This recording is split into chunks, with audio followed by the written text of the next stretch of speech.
وإذا سمعوا ما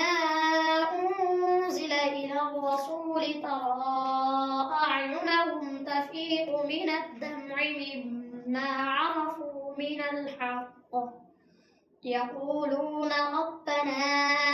آمنا فاكتبنا مع الشاهدين وما لنا لا نؤمن بالله وما جاءنا من الحق ونطمع أن يدخلنا ربنا مع القوم الصالحين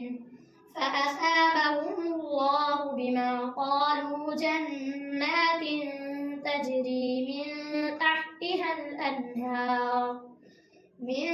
تحتها الأنهار خالدين فيها وذلك جزاء المحسنين والذين كفروا وكذبوا بآياتنا أولئك أصحاب الجحيم يا أيها الذين آمنوا لا تحرموا طيبات ما أحل الله لكم ولا تعتدوا إن الله لا يحب المعتدين وكلوا مما رزقكم الله حلالا طيبا واتقوا الله الذي أنتم به مؤمنون لا يؤاخذكم الله باللغو في أيمانكم ولكن يؤاخذكم بما عقدتم الأيمان فكفارته إطعام 10 مساكين من أوسط ما تطعمون أهليكم أو كسوتهم أو تحرير رقبة فمن لم يجد فصيام 3 أيام ذلك كفارة أيمانكم إذا حلفتم واحفظوا أيمانكم كذلك يبين الله لكم آياته لعلكم تشكرون يا أيها الذين آمنوا إنما الخمر والميسر والأنصاب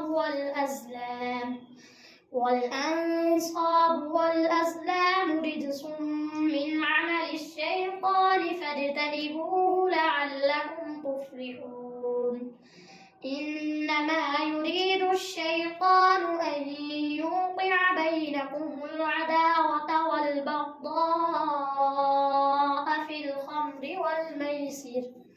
في الخمر والميسر ويصدكم عن ذكر الله وعن الصلاة فهل أنتم منتهون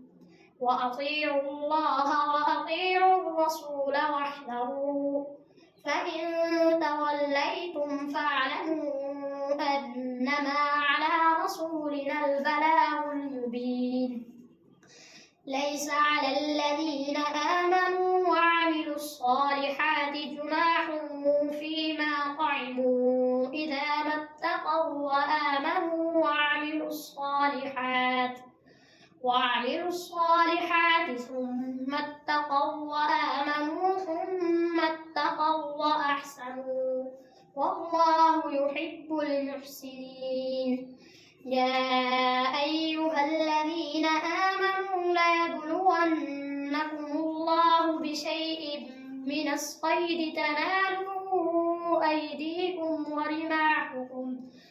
أيديكم ورماحكم ليعلم الله من يخافه بالغيب فمن اعتدى بعد ذلك فله عذاب أليم يا أيها الذين آمنوا لا تقتلوا الصيد وأنتم حرم ومن قتله منكم متعمدا فجزاء مثل ما قتل من النعم يحكم به ذوى عدل منكم هديا بالغ الكعبة أو كفارة طعام مساكين أو عدل ذلك صياما ليذوق وبال أمره. عفى الله عما سلف ومن عاد فينتقم الله منه والله عزيز ذو انتقام. أحل لكم صيد البحر وطعامه متاعا لكم وللسيارة وحرم عليكم صيد البر ما دمتم حرما واتقوا الله الذي إليه تحشرون. جعل الله الكعبة البيت الحرام قياما للناس والشهر الحرام والهدي والقلائد ذلك لتعلموا أن الله يعلم ما في السماوات وما في الأرض وأن الله بكل شيء عليم. اعلموا أن الله شديد العقاب وأن الله غفور رحيم. ما على الرسول إلا البلاغ والله يعلم ما تبدون وما تكتمون. قل لا يستوي الخبيث والطيب ولو أعجبك كثرة الخبيث فاتقوا الله يا أولي الألباب لعلكم تفلحون. يا أيها الذين آمنوا لا تسألوا عن أشياء إن تبد لكم تسؤكم وإن تسألوا عنها حين ينزل القرآن تبد لكم عفى الله عنها والله غفور حليم. قد سألها قوم من قبلكم ثم أصبحوا بها كافرين. ما جعل الله من بحيرة ولا سائبة ولا وصيلة ولا حام ولكن الذين كفروا يفترون على الله الكذب وأكثرهم لا يعقلون. وإذا قيل لهم تعالوا إلى ما أنزل الله وإلى الرسول قالوا حسبنا ما وجدنا عليه آباءنا أولو كان آباؤهم لا يعلمون شيئا ولا يهتدون. يا أيها الذين آمنوا عليكم أنفسكم لا يضركم من ضل إذا اهتديتم إلى الله مرجعكم جميعا فينبئكم بما كنتم تعملون. يا أيها الذين آمنوا شهادة بينكم إذا حضر أحدكم الموت حين الوصية اثنان ذوى عدل منكم أو آخران من غيركم إن أنتم ضربتم في الأرض فأصابتكم مصيبة الموت تحبسونهما من بعد الصلاة فيقسمان بالله إن ارتبتم لا نشتري به ثمنا ولو كان ذا قربى ولا نكتم شهادة الله إنا إذا لمن الآثمين. فإن عثر على أنهما استحقا إثما فآخران يقومان مقامهما من الذين استحق عليهم الأوليان فيقسمان بالله لشهادتنا أحق من شهادتهما وما اعتدينا إنا إذا لمن الظالمين. ذلك أدنى أن يأتوا بالشهادة على وجهها أو يخافوا أن ترد أيمان بعد أيمان واتقوا الله واسمعوا والله لا يهدي القوم الفاسقين يوم يجمع الله الرسل فيقول ماذا أجبتم قالوا لا علم لنا إنك أنت علام الغيوب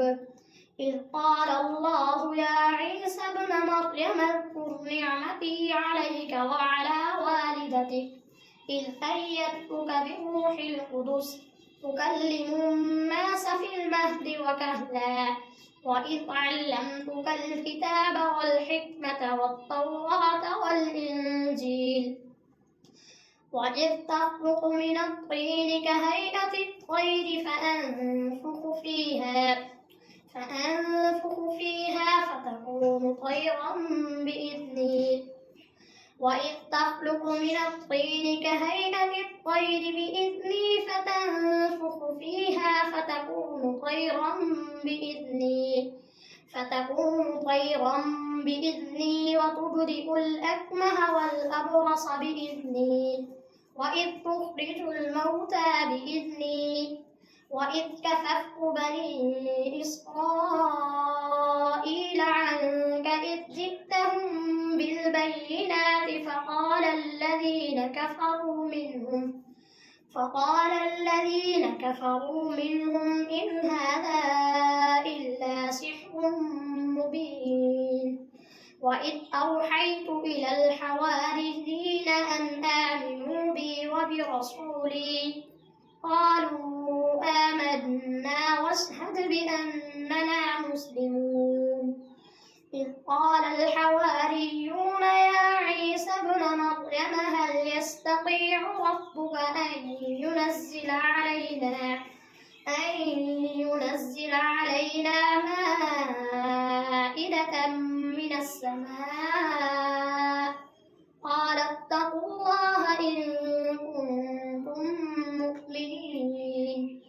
قالوا نريد أن نأكل منها وتطمئن قلوبنا ونعلم أن قد صدقتنا ونكون عليها من الشاهدين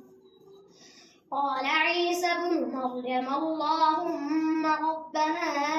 أنزل علينا مائدة من السماء تكون لنا عيدا لأولنا وآخرنا وآية منك وارزقنا وأنت خير الرازقين قال الله إني منزلها عليكم فمن يكفر بعد منكم فإني أعذبه عذابا لا أعذبه أحدا من العالمين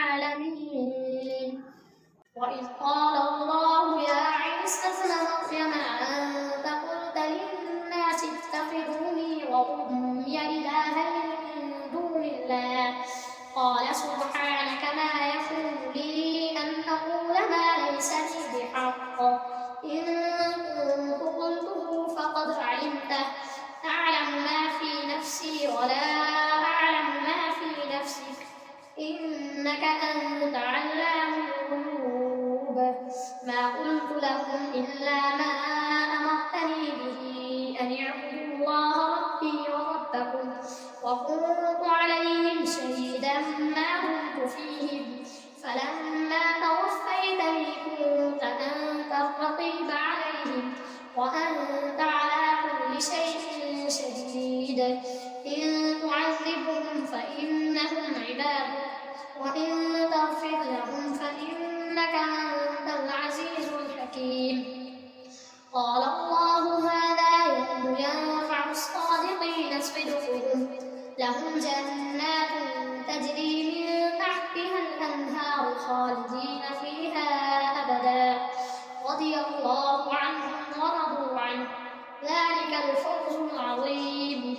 لله ملك السماوات والأرض وما فيهن وهو على كل شيء قدير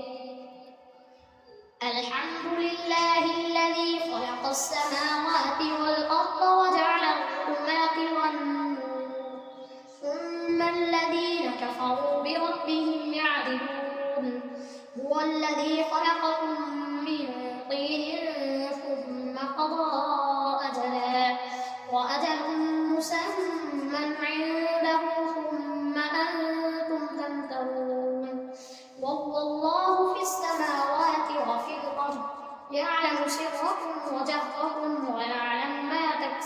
يستهزئون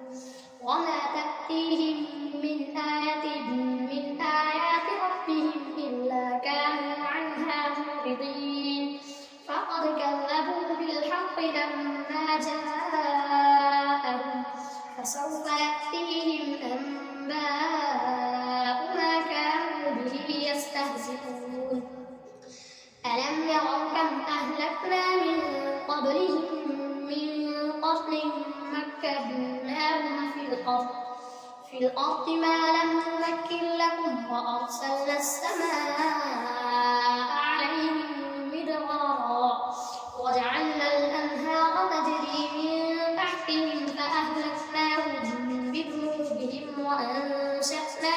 من بعدهم قرنا آخرين ولو نزلنا عليك كتابا في قرطاس فلمسوه بأيديهم لقال الذين كفروا إن هذا إلا سحر مبين وقالوا لولا أنزل عليه ملك ولو أنزلنا ملكا لقضي الأمر ثم لا ينظرون ولو جعلناه ملكا لجعلناه رجلا وللبسنا عليهم ما يلبسون ولقد استهزئ برسل من قبلك فحاق بالذين سخروا منهم ما كانوا به يستهزئون قل سيروا في الأرض ثم انظروا كيف كان عاقبة المكذبين قل لمن ما في السماوات والأرض قل لله كتب على نفسه الرحمة ليجمعنكم إلى يوم القيامة لا ريب فيه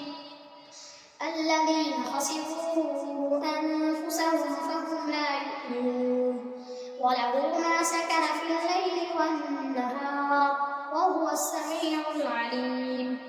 قل أغير الله أتخذ وليا فاطر السماوات والأرض وهو يطعم ولا يطعم قل إني أمرت أن أكون أول من أسلم ولا تكونن من المشركين قل إني أخاف إن عصيت ربي عذاب يوم عظيم من يصرف عنه يومئذ فقد رحمه وذلك الفوز المبين وإن يمسسك الله بضر فلا كاشف له إلا هو وإن يمسسك بخير فهو على كل شيء قدير وهو القاهر فوق عباده وهو الحكيم الخبير قل أي شيء أكبر شهادة قل الله شهيد بيني وبينكم وأوحي إلي هذا القرآن لأنذركم به ومن بلغ أئنكم لتشهدون أن مع الله آلهة أخرى قل لا أشهد قل إنما هو إله واحد وإنني بريء مما تشركون الذين آتيناهم الكتاب يعرفونه كما يعرفون أبناءهم الذين خسروا أنفسهم فهم لا يؤمنون ومن أظلم ممن افترى على الله كذبا أو كذب بآياته إنه لا يفلح الظالمون ويوم نحشرهم جميعا ثم نقول للذين أشركوا أين شركاؤكم الذين كنتم تزعمون ثم لم تكن فتنتهم إلا أن قالوا والله ربنا ما كنا مشركين انظر كيف كذبوا على أنفسهم وضل عنهم ما كانوا يفترون ومنهم من يستمع إليك وجعلنا على قلوبهم أكنة أن يفقهوه وفي آذانهم وقرا وإن يروا كل آية لا يؤمنوا بها حتى إذا جاءوك يجادلونك يقول الذين كفروا إن هذا إلا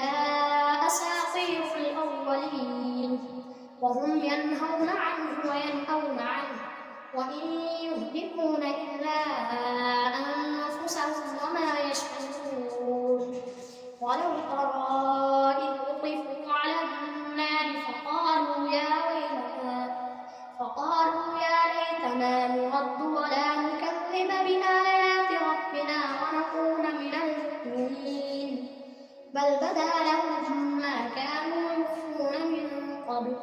ولو ردوا لعادوا لما نهوا عنه وإنهم لكاذبون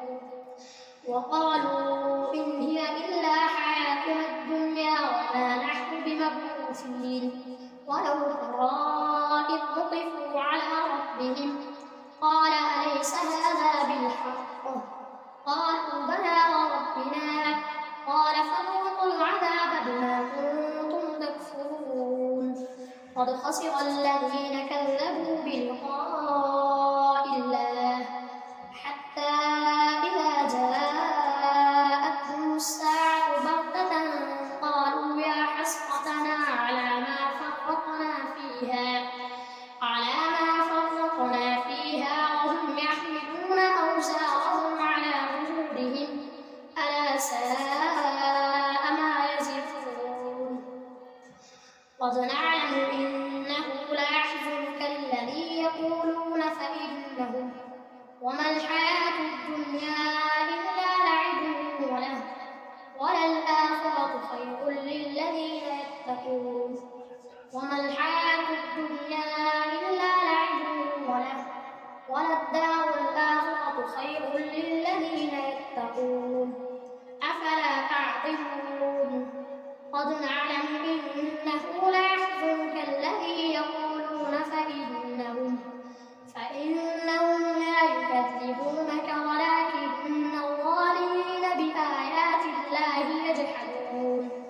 ولقد كذبت رسل من قبلك فصبروا على ما كذبوا وأوذوا حتى أتاهم نصرنا ولا مبدل لكلمات الله ولقد جاءك من نبأ المرسلين وإن كان كبر عليك إعراضهم فإن استطعت أن تبتغي نفقا في الأرض أو سلما في السماء فتأتيهم بآية ولو شاء الله لجمعهم على الهدى فلا تكونن من الجاهلين إنما يستجيب الذين يسمعون والموتى يبعثهم الله ثم إليه يرجعون وقالوا لولا نزل عليه آية من ربه قل إن الله قادر على أن ينزل آية ولكن أكثرهم لا يعلمون وما من دابة في الأرض ولا طائر يطير بجناحيه إلا أمثالكم ما فرطنا في الكتاب من شيء ثم إلى ربهم يحشرون والذين كذبوا بآياتنا صم وبكم في الظلمات من يشاء الله يضلل ومن يشاء يجعله على صراط مستقيم قل أرأيتكم إن أتاكم عذاب الله أو أتتكم الساعة فغير الله تدعون إن كنتم صادقين بل إياه